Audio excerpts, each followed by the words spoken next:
What I want to do now is it's my pleasure to introduce our speaker. Yes. Chris Casler is a friend, and I know he has a lot of interesting things to say. Chris, you want to move forward? Okay. Have a hand for Chris Casler. Well, thank you. Thank you.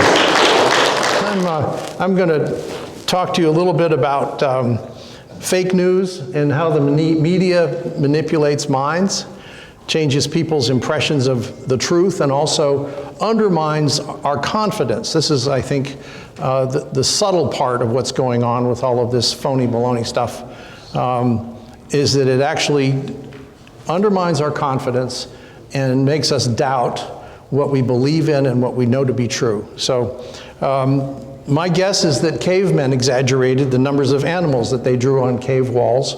We all know that fishermen are inclined to exaggerate the size of the fish that got away. It's kind of normal, right? In ancient Rome, Cicero reported that public opinion was managed for benefit of the incumbent, or recumbent, if you will, senators and consuls. Islam has institutionalized forms of deceit to further its march to world domination. We're well aware of that. Taqiyya, outright lying, and kitman, lying by omission. I showed a video here about that last week or last month. And, by the way, the notion that Islam is a religion of peace is 100 proof taqiyya. I mean, that is one of the worst lies that's been perpetrated, but people buy it. It's a straight out lie. Unfortunately, we had a president that wasn't smart enough to know that. Anyway, in our country, slanted manufactured news to defame people with slander or libel has been frequently used to affect elections. That we're influenced by what we read and hear is no surprise. Marketing and advertising messages show how effective strong messages, however misleading, can be. At the same time, we live in a culture dependent on the word. Words are the foundations of our civilization. The Bible, the Declaration of Independence, the Constitution, the Bill of Rights. And more mundane publications play into this as well. People were drawn to our revolutionary cause by Thomas Paine's pamphlet called Common Sense. It was widely read and publicly proclaimed. People would read it in public squares. That's how the word got around. They didn't have the internet, but it had a tremendous effect in 1776. The Bible and our founding documents codify the truth. Even though we debate and interpret them, we turn to them for guidance and direction in our personal and public affairs. By the way, our Muslim enemies recognize the power of the written word when they call us the people of the book. This is an acknowledgement. The Nigerian terror group Boko Haram takes its name from the book, or Western learning is forbidden. Haram is Arabic for verboten. You didn't know that German could be translated into Arabic, but anyway, that's how they did it. They want to eradicate Western and primarily Christian influence through terror, murder, slavery, and kidnapping and impregnating girls, forcing them to bear Muslim offspring. But what about lies? Who is the author of lies? Who do you suppose? Any ideas? Of course, Satan. Naturally, he's the expert. He whispers in your ear. He repeats a lie over and over. He uses fear, uncertainty, and doubt to harm us, to undermine our resolve, and to take our eyes off of the truth. He advances through compromise, reaching across the aisle. So this is what's going on today. It's subtle, and it's deliberate, and it's continuous. Don't be dismayed by lies. The great irony is that in protecting our inalienable right of free expression, we must accept, even tolerate other views, even those that are patently and openly false. Isn't this what deceptive media does? Those opposed to the truth tickle our ears with seductive half-truths and misdirection, and they repeat it over and over. In the Trump era, we hear daily news from anonymous sources, insiders, well-placed Republicans, whistleblowers, and so on. Only later do we discover that at best we've been fed fake news. Jonathan Swift eloquently wrote in 1710, "Falsehood flies and the truth comes limping after it, so that when men come to be undeceived, it is too late. The jest is over and the tale has had its effect." So media can put out a phony story, it spreads like wildfire on social media and so forth. By the time it's retracted or refuted, it's too late. The impeachment sham comes to mind. The Democrats have nothing on the president. They and their media comrades know it. We're experiencing a growing sense of national pride due to our strong economy, Buy American, Hire American, and taking a firm stance in international affairs, putting America first. Yet the constant drumbeat of impeach 45 will sour our mood. The impeachment effort is a massive propaganda campaign, a campaign of lies directed at our president and all who support his administration. The left hopes to undermine our patriotic enthusiasm, to cause us to doubt ourselves, and cause us to give up hope. If this succeeds, the result will be that the economy turns south, the stock market with it, and worse, the president will not win another term. So is there an argument in favor of limiting free speech, especially political free speech? The First Amendment protects our free speech against government oversight, control, and censorship. It was drafted and ratified by men who knew the power of their words and the absolute importance of protecting free speech, and incidentally, worship and assembly. But what if things go too far? What if things freely spoken or published result in hurt feelings or violence? At what point do we justify using the power of the law to limit what people say? Is there any such point? Who do you think wrote this? Why should freedom of speech and freedom of press be allowed? Why should a government which is doing what it believes to be right allow itself to be criticized? It would not allow opposition by lethal weapons. Ideas are much more fatal than guns. Why should any man be allowed to buy a printing press and disseminate pernicious opinions calculated to embarrass the government?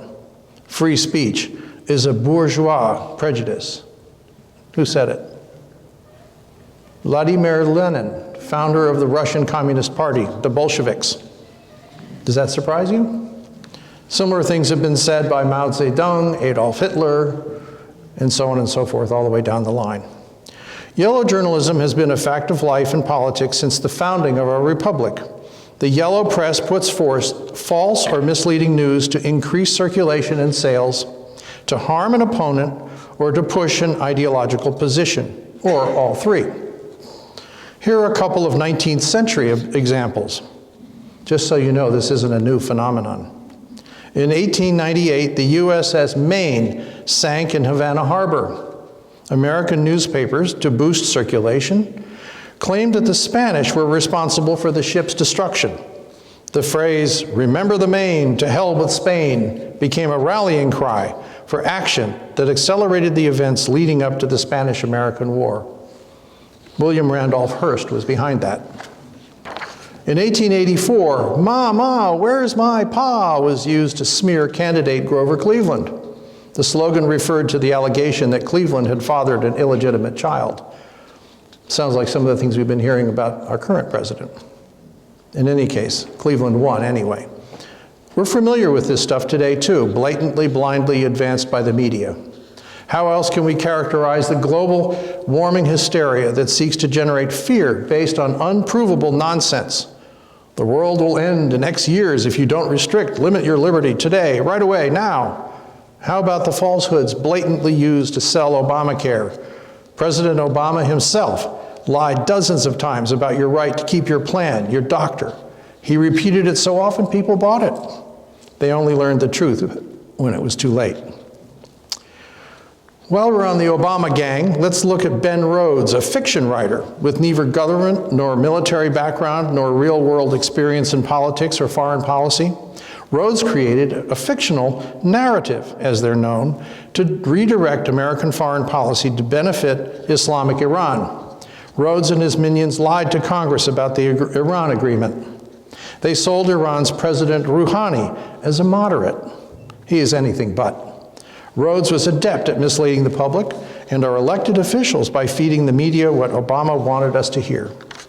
In his own words, Rhodes displayed his contempt for his media toadies. He said, quote, "The average reporter we talk to is 27 years old, and their only reporting experience consists of being around a political campaign. They literally know nothing. And how about the Steele dossier, which slandered candidate Trump and foisted on the American voter outrageous lies intended to destroy his reputation and prevent his winning the election? What about the Kavanaugh hearings, where journalists repeated and magnified the most outrageous claims made against an honorable man with an impeccable record of personal behavior and public service? How about last week? ABC News wanted to make President Trump responsible for supposed atrocities against the Kurds. So what did they do? ABC ran footage on several shows of the Knob Creek gun range in Kentucky and falsely told viewers it was an attack on Tal Abyad, a Syrian border town. It was outrageous. It's like 8,000 miles away. In other words, pure fake news. And by the time their falsehood was exposed, the damage had been done, a false impression had been formed in millions of minds. Yellow journalism, propaganda, and fake news have been with us forever. So what? What will come of this today? Because of technology, we enjoy incredible, unlimited access to troves of information. Even in a great university library, we could not research or read as much as fast as we can over the internet. Typing a few words at my desk gives me instant and almost unlimited resources. No question, this is good. What's not so good is that anyone can publish or post anything. This is the same as Thomas Paine publishing Common Sense, which brought on the wrath of the king. The just and the unjust alike use the internet just as they do the roads, but it also allows internet use by deceivers, terror recruiters, human traffickers, and Democrats. Anyway, seriously though, is not this access to information and communication desirable? Yes, it is. I can publish this speech, or Alan can post the video directly to the internet without anyone's approval or assent. All that will matter is whether anyone actually reads or watches. As they say, people vote with their feet. Now, I've always enjoyed good newspapers. I started in that realm. I subscribed to 3 dailies for years. My dad was picture editor of the New York Herald Tribune. Those guys had standards, but I'm not sure they were particularly pure either. My dad told me that although they all knew that Franklin Roosevelt was crippled, his photographers were instructed not to show it, and they never ever printed a photograph that revealed it. Most of the public never knew their president had been crippled by polio. And this guy was president for 4 terms, 3.5 anyway. How about a little Schadenfreude to lighten things up? You know what that is, right? Sounds like a cake you might have with your coffee in Vienna, with a waltz playing in the background. Schadenfreude is the delicious German word meaning to take delight in others' misery and misfortune. Well, some of our best-known newspapers are circling the drain, even as they run increasingly fake news about President Trump and anyone who supports him. The New York Times, USA Today, and the Washington Post are all in trouble. The Post is only breathing because it survives in a financial iron lung provided by Amazon mogul Jeff Bezos. And for the best news, President Trump announced on Monday that the White House won't be renewing its subscriptions to either the Times or the Post. That will hit him where it hurts. There, have another helping of Schadenfreude. And what's the irony? That these papers pretend to print real news? You know, all the news that's fit to print. Only their idea of what's fit is make-believe, fake. The Times won a Pulitzer Prize in 1932 for their fake news stories by Walter Duranty that concealed Stalin's starvation of millions of Ukrainian kulaks who didn't want their farms collectivized. Millions of people died. And the American press completely ignored it. Now, in the face of falling circulation and inevitable bankruptcy, they've chosen to become even more committed to deceiving us about the truth, substituting instead lies about the president and the deplorables. By the way, what's with that? The left and their media mouthpieces routinely rely on derogatory terms for us, not unlike how the Nazis called Jews insects and vermin. The media mouths Hillary Clinton's drive to eliminate mysterious forces she calls deplorables and a vast right-wing conspiracy. The media gleefully parroted Obama's obscene, referring to the Tea Party members as teabaggers. The bottom line here is that the media delegitimizes anyone or any view with which they and the left disagree. If only we had such a conspiracy, these lefties and their media enablers would not have gotten so far. This is a sad state of affairs. The media, in which we, as Americans, reflexively trust, has abused that trust and created anxiety and division among us. This, of course, is meant to damage the president and to prevent his re-election. We don't hear about the president's real accomplishments. For example, he has reduced regulations more than any predecessor. The Federal Register that lists all federal regulations fell from over 95,000 pages in Obama's last year to 60,000 pages in the first year of Trump's administration. That's the lowest it's been since Clinton's first year. The media's obsession prevents reporting such useful, important information, and the result is that the public is uninformed and misled. Think back to my earlier mention of institutionalized lying in Islam. The left practices kitman, lying by omission, and taqiyya as well. Another example of media disservice is how they encouraged opposition to Trump within his new administration and cheered on the FBI and others for conspiring against the Trump campaign and his presidency. Some would say that this is treason or sedition, but is it? Remember, the First Amendment protects free speech, especially political speech. And in that context, you can say just about anything short of advocating violence. And even that is tolerated today, with Hollywood types calling for the president's beheading and other forms of gruesome demise. As free citizens, our responsibility is to be aware of how media manipulates the truth and manufactures lies and to guard against it. Learn to recognize it and confront it. The evil one is relentless and dedicated to destroying you, your loved ones, and your civilization. The great Russian author Alexander Solzhenitsyn, who survived the Gulag and won the Nobel Prize, had a clear understanding of truth and falsehood. He famously wrote, now this is a guy who'd been imprisoned for telling the truth. To stand up for truth is nothing. For truth, you must sit in jail. You can resolve to live your life with integrity. Let your credo be this: let the lie come into the world, let it even triumph, but not through me. Thank you.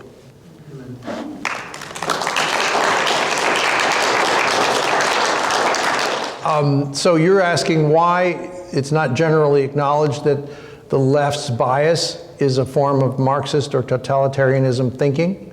Is that what you meant? Yeah. Is that the propaganda machine? I come from a communist country. I know it's the propaganda machine. And so I'm saying, why is it that we don't call the Democrat Party and the left? We keep saying the left. Why don't we say the socialist, communist, Leninist, Marxist? Because that's who they are. And why is it that we contain ourselves? We kind of use discipline not to call them communists. So you would say perhaps a kind of self-censorship. Yeah, we self-censor ourselves. Part of it, I think, is, honestly, I think part of it is simply, well, a couple things. One is I think that we're taught to be polite. I mean, our enemy is not, but we're taught to be and respectful. And I think, second of all, there's a degree of fear. People are afraid, you know, they look what goes on. You know, you use the wrong pronoun in some situations and you get fired. I mean, you got the guy who was the head of, what was it, PayPal or eBay, founded it, and he lost his position because he actually contributed to a campaign in California not to make homosexual marriage legal. I mean, here's a guy with money and influence, and he lost his position. But it goes on all the time. You use the wrong pronoun and you get in trouble. But I think our responsibility to ourselves is to be conscious of what we're letting into our minds, into our hearts. You know, don't pay attention to the trash. Just ignore it. Set it aside. Don't even listen to it thinking you're going to get, you know, up to date on what the enemy's thinking. Forget that. You know what they're thinking. Reinforce our beliefs and what matters to us, and associate with other people who are like-minded. Thank you all. I enjoyed this.